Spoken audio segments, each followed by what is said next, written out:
You'll stay till lunch, Marchbanks, of course. I mustn't. I mean, I can't. You mean you won't? No, I should like to, indeed. Thank you very much. But bosh.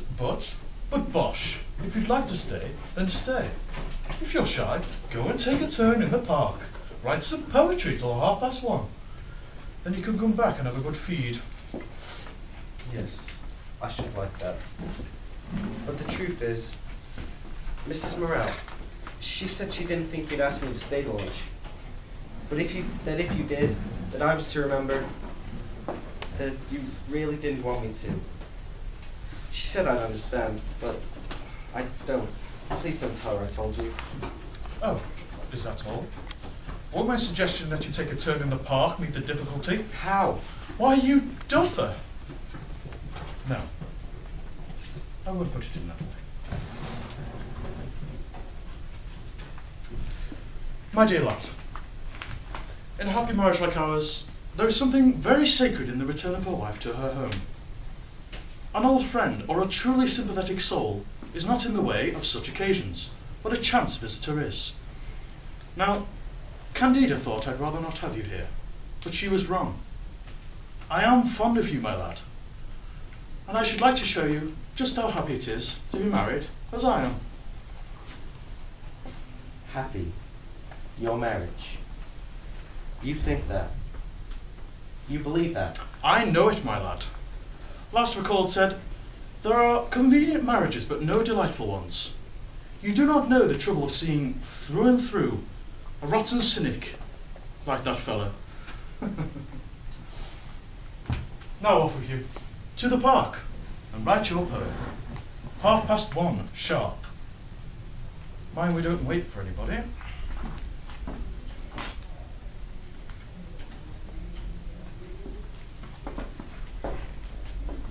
Stop! You shan't. I'll force it into the light. Force what, Eugene? I must speak to you. There is something that must be settled between us two. Now? Before you leave this room. I wasn't going to leave it, my dear lad. I thought you were.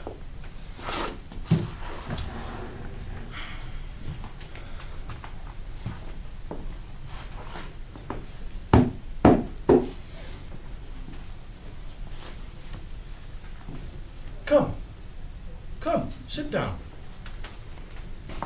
Quietly. And tell me what it is.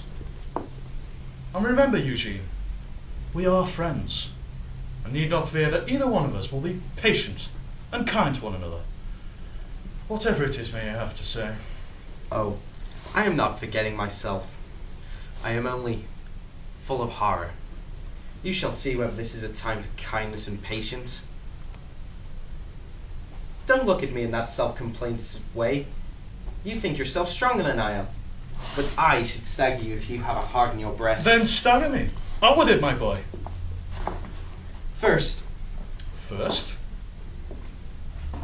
I love your wife. Why, my dear child, of course you do. Everybody loves her. They can't help it. I like it. But I say, Eugene, do you think that this is a case to be talked about? You're under 20. She's over 30. Doesn't this seem to you like a case of calf love? How dare you say that of her? You think that way of the love she inspires? It is an insult to her. To her? Eugene, take care. I have been patient. I wish to remain patient. But there are some things I will not allow. Don't force me to show the indulgence I should show to a child. Be a man. Oh, let us put aside all that cant.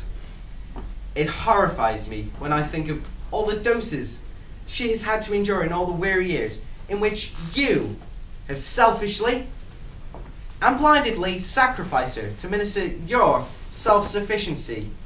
You, who have not one thought, one sense in common with her. She seems to bear it pretty well. Eugene, you're making a fool of yourself. A very great fool of yourself. Some peace, A wholesome plain is speaking for you.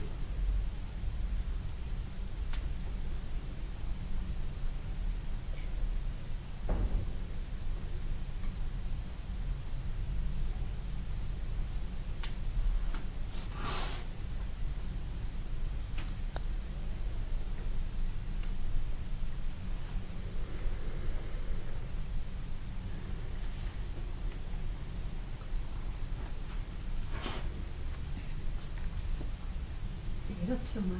Pick it up. Anywhere. Stay in character. Pick it up. Marchbanks, some devil is putting these words into your mouth. It is easy, terribly easy, to shake a man's faith.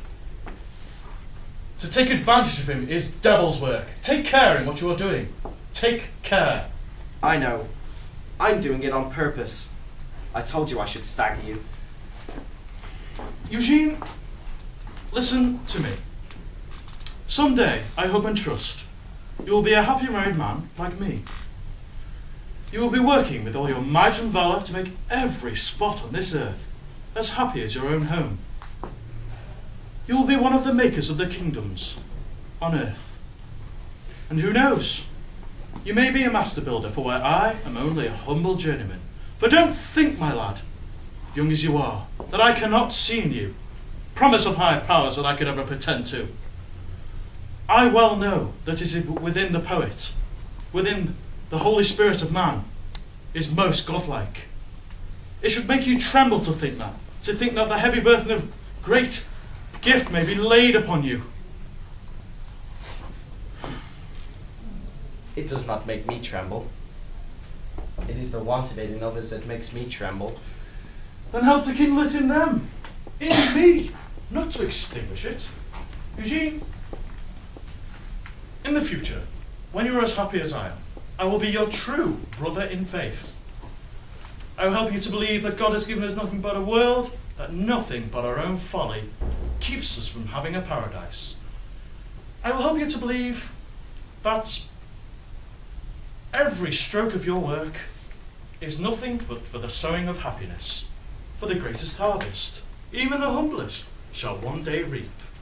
And last, Eugene, please trust me, not the least. I will help you to believe that your wife loves you and she is happy in her home. We need such help, Marchbanks. We need it greatly and we need it always. There are so many things to make us doubt. If once we let our understandings be troubled. Is it like that for her here always? A woman with a great soul, craving for reality, truth, freedom, being fed on metaphors, sermons, stale preparations, mere rhetoric. Do you think a woman's soul can live off your talent for preaching? Marchbanks, you make it hard for me to control myself. My talent is like yours insofar as it has any gift of finding the words for the divine truth. It is the gift of the gab, nothing more and nothing less. What has your knack of fine talking have to do with the truth, any more than playing the organ does? I've never been to your church, but I've seen you do what's called rousing the party to enthusiasm. That is, you excited them so much until they behaved exactly as if they were drunk, and their wives looked on and saw what great fools they were. It's an old story. You'll find it in the Bible. King David, I assume, in his fits of enthusiasm, was kind of like you. But his wife despised him in her heart.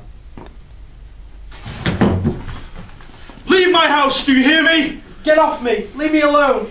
If you strike Morell, I'll kill myself. I won't bear it! You little, snivelling, cowardly whelp. Go! Go! Before you frighten yourself into a fit. I'm not afraid of you. It is you who are afraid of me. It looks like it, doesn't it, Eugene? Yes, it does. You think because I shriek from being brutally handled, because I can do nothing but cry with rage when I am met with violence, because I can't lift a heavy trunk down from the top of a cab like you, because I can't fight for your wife as a drunken navvy would. I'm not afraid of you. I'm not afraid of a clergyman's ideas. I'll fight your ideas. I'll pit my ideas against them. I'll rescue her from her slavery to them. You are putting me out of this house because you daren't let her choose between your ideas and mine. You're afraid to let me see her again. Get off me! I said I'm going! Wait a moment, Eugene, please. Don't be afraid. I'm not going to hurt you. When Candida comes back, she'll want to know why you have gone. And when she will find out that you have never, ever going to cross our threshold again, she'll want to have that explained too. Now, I don't wish to distress her by telling her that you have behaved like a blackguard. You shall. You must. If you give her any explanation but the true one, then you are a liar and a coward. You tell her how you were strong and manly and shook me as a terrier shakes a rat, and how I was scared, and then you put me out of the house. If you don't tell her, I will. I'll write it to her. Eugene, why do you want her to know this? Because she will understand me and know that I understand her. I won't tell her anything, I swear it. Either a lie or the truth you must tell her if I go. Marchbanks, please, it is sometimes justifiable to lie. I know, it would be useless. Goodbye, Mr. Clergyman.